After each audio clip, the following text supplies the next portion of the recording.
Hello, beautiful viewers. Dom Thought of the Cosmos. Prepare to indulge in experiencing sheer bliss, because today I wanted to briefly commence my review about the Marvel Legends Guardians of the Galaxy Comic Edition action figure set that was apparently released as an Entertainment Earth exclusive. Even though this product is an Entertainment Earth exclusive, you can procure these items via Amazon.com, or alternatively you can opt to procure these items on the secondhand market via eBay.com. Are these figurines the epitome of perfection? Are they the embodiment of reselling perfection? Do they merit a hefty premium price? Do they warrant an outrageous asking price? Let's find out. Let's meticulously analyze these figurines.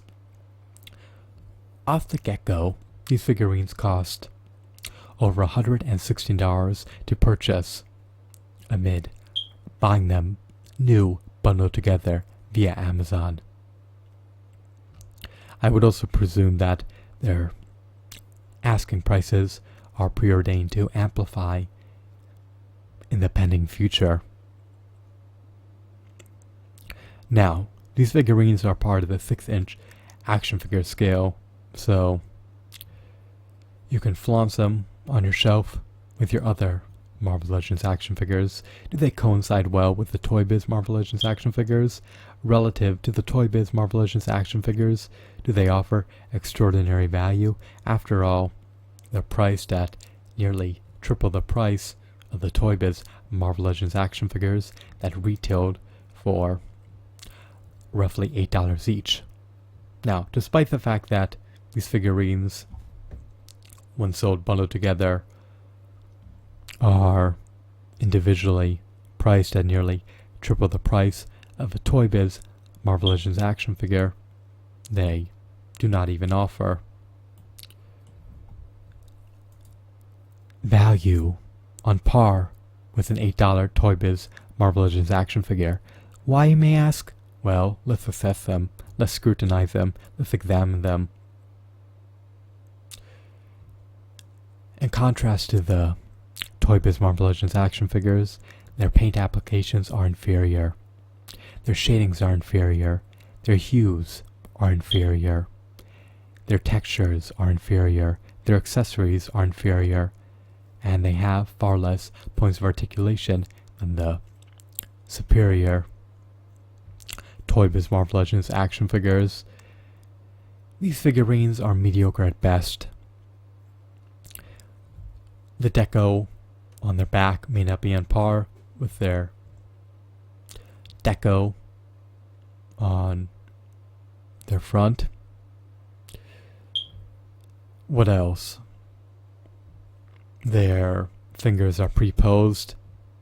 They can never be adjusted, which is a real shame and a real pity, since I would prefer to place my action figures in dynamic poses. I do not want them to be relegated to abysmal poses. But if some of their joints are pre-posed, there's nothing you can do. You just have to deal with the ramifications of the scenario, or you can forgo buying them if it truly agitates you. Now, looking at these figurines, they just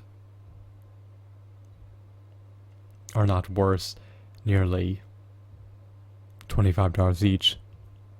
They're relatively disappointing for the hefty premium prices they command. Their accessories look relatively shoddy. They lack ample hues. Do you recollect the Toy Biz Marvel Legends action figures? Their accessories were intricate. They were novel. They were stellar. They offered unprecedented value. They could even be mounted to the wall. These accessories are just shoddy. They could have added some more textures, and they could have added color variations. They just look so bland and mundane. What else?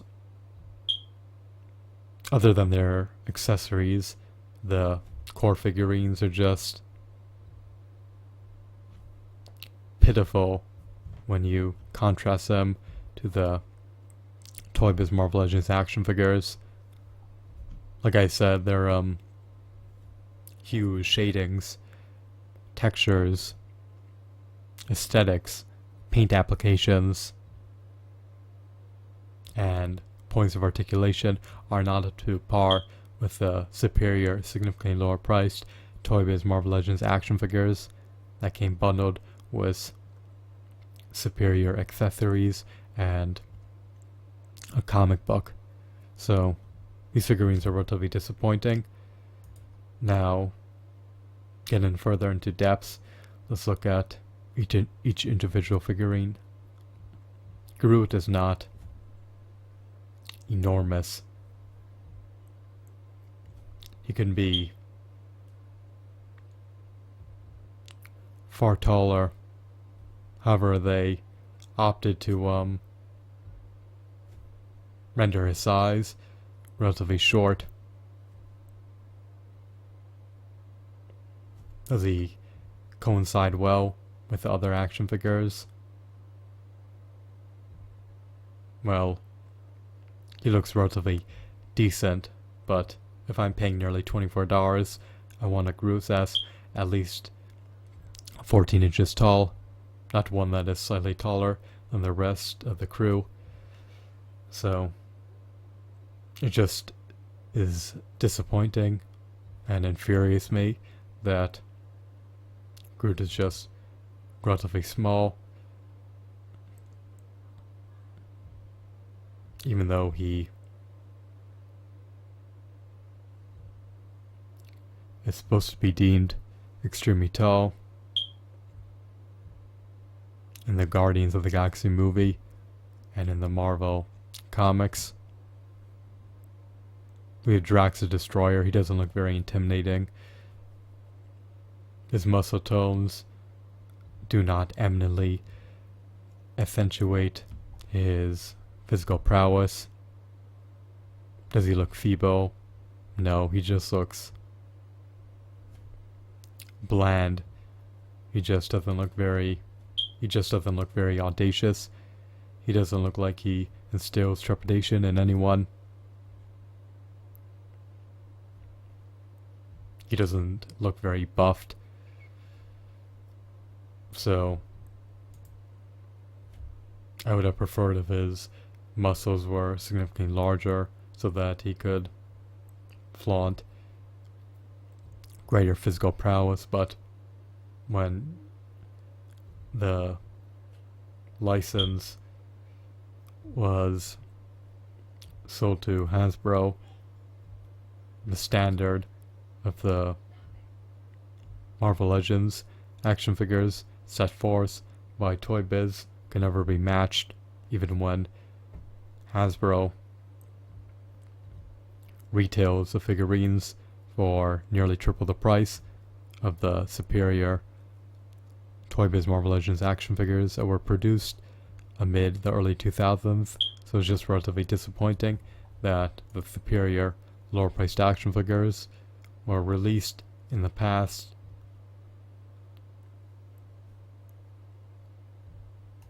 despite technology being enhanced and augmented. Inferior figures are being churned out of the factories, so Drax doesn't look very intimidating. Groot is seemingly shorter than he should be. I would have preferred a taller Groot, but maybe you beg to differ. What about Star-Lord? I guess Star-Lord looks okay. Perhaps he looks like the optimal figurine was in the set, although that may be stretching it.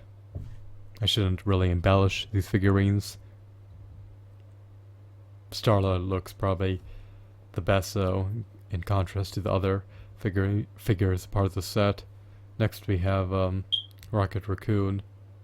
He looks better than the former Rocket Raccoon released by Hasbro, but he's not spectacular. He's not worth over $20. Neither is Garnora. I believe that's her name. Her moniker may have been mispronounced. Actually, it's Gamora. Sorry about the blunder. It's arduous for me to read with all my glasses on. My vision is abysmal and is perpetually diminishing. But she's probably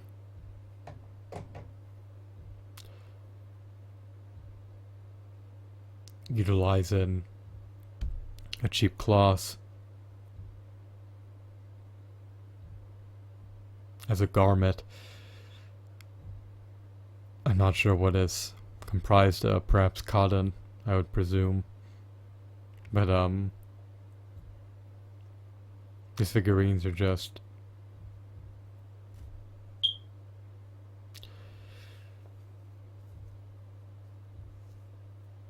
not great. Are they atrocious? Are they appalling?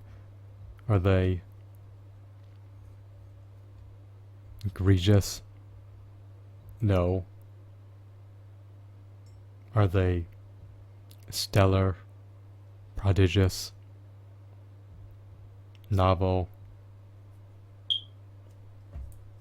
remarkable, extraordinary, stupendous?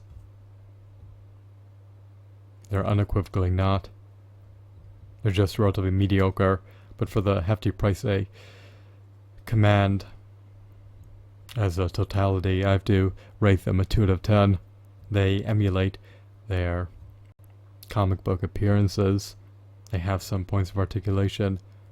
Their accessories are akin to the ones that they wield in the Marvel comics. However, they just do not warrant a hefty asking price of over $20 per figure, considering that the Toy Biz Marvel Legends action figures were nearly 1/3 of the price of these figurines when sold individually, and they came bundled with superior accessories, had nearly twice as many points of articulation, had superior paint applications, had higher quality hues, had better textures, had better shadings, and even came bundled with a comic book.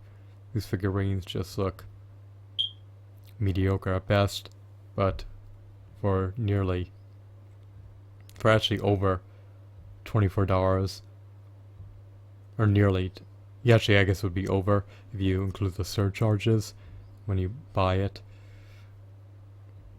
online.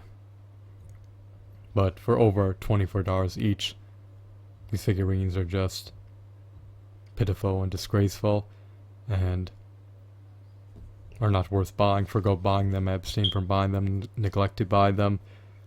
2 out of 10. That's me